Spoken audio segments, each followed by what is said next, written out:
Hello one and all, welcome back to ArcheAge Inspiration. My name is Cilantro. Today's rolls are 3, 4, and 5. And it looks like that will give us Occultism, Sorcery, and Songcraft. Turning us into a Requiem. What a cool name. Alright, let's figure out what a Requiem could do. Okay, so what we have here for the Requiem is a very fun and effective AoE farming spec. It's been a while since I've done a PvE specific build, especially a farming build, but I think this one does quite a good job of it. With a lot of farming builds, you're really trying to streamline the process, and that usually involves taking a lot of passives, and that is indeed the case here. We're grabbing 3 mana passives: Enhanced Mana Recovery, Mana Pool Increase, Efficient Sorcery. This will allow us to cast our spells, of course, more efficiently. We have a lot of damage passives: Reprisal, 20% crit rate, 20% magical critical damage, 50% magical critical damage from Intensified Harm, and a straight up 15% magic skill damage on overpowered spell locus. 10% crit for magic precision, and a flat boost to our damage for sorcery with Iron Zeb's Infusion. Round out all of our damage passives. We also take Mana Flurry just to make the casting of our meteor a little bit faster, since it is pretty time consuming to cast it. Songcraft is kind of the oddball out here. This build's two choices here are actually very important for how this works. For one, Rhythmic Renewal allows you to trigger a lot of your occultism passives just by standing in it. For one, you'll trigger overpowered spell locus pretty much the entire time, because even though it says it's triggered upon receiving damage, it's just about any effect. And if it ever crits, which of course every time I record it never does, it actually has a chance to trigger Intensified Harm, Reprisal. Well, Macabre Reach isn't a thing, but it does have a chance to trigger Reprisal and Intensified Harm. One of the best tricks that this build actually has is another healing trick. If you have a good healing item, if you have taken a lot of damage, and I'll go ahead and take some damage here. There we go, now we're finally triggering some things. I'll go ahead and take a little bit of damage here from some guys. You can actually use your Rhythmic Renewal, or sorry, healing him, to recover a large amount of health in a very short amount of time. These guys really started beating the crap out of me here. What you want to do is you want to target your mount.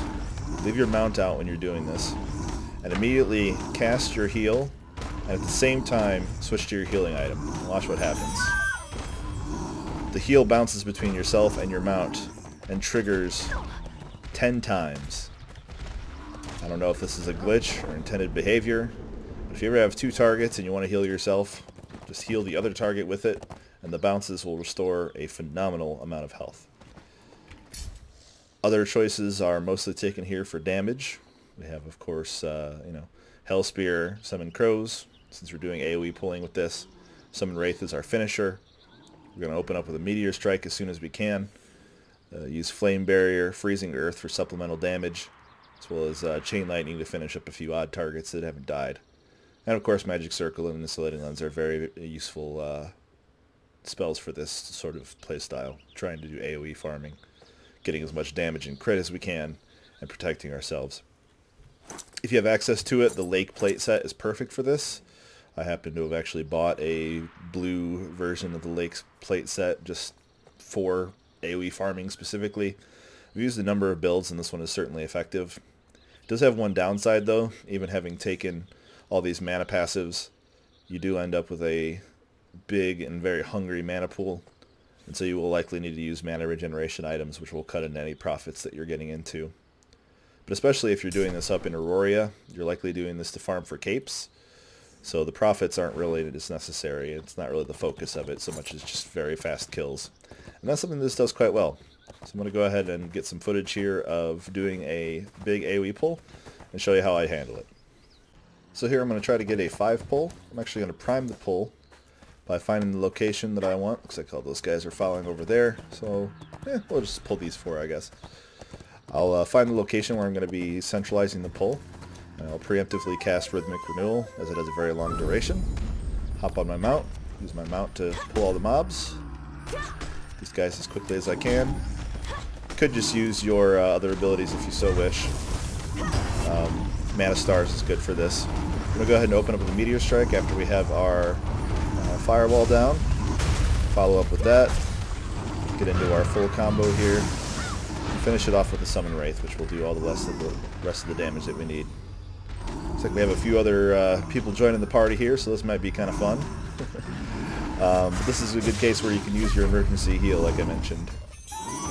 See that this will top me off pretty much the entire rest of the way. Now I can drop my magic circle and start using my other abilities to sort of help finish the job. Make sure we get our wall of fire up there. I'm going to go ahead and just start melting these guys with Mana Stars. Mana Star is normally not a very high damage ability, but against a level 41 mob they're going to melt pretty quickly. If anything, just because of all the crit passes and all that sort of stuff that you'll be taking. So here was an effective 6 pull, done awkwardly in 2 phases, and look at this, we still have more than enough health. Not likely enough mana to do another pull right now, but we weren't in any real danger of dying. We had the ability to heal ourselves very quickly with healing him. Hey, get away from me, jerk. There we go. We had the ability to heal ourselves very quickly and easily with healing him to top ourselves off. And the rest of the things kind of fell into place. I also kind of did things in a wrong order too. It's actually probably better to skip Flame Barrier until after the Meteor Strike. What you should likely do is cast the Meteor Strike first. Cast the Meteor Strike first. As the meteor is falling, you should actually be using your Magic Circle, because Magic Circle's damage boost will actually kick into effect if the meteor hasn't landed before the Magic Circle is has been placed.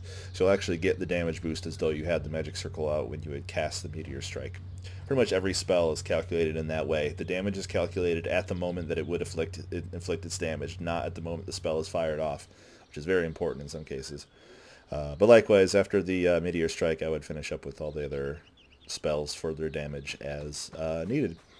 So that's all I had to say about the AoE build for the Requiem. Don't forget to get your loot boosting items, the Greedy Dwarven Elixir and a few other items you can get that will boost your drop rate if you are farming in Aurora.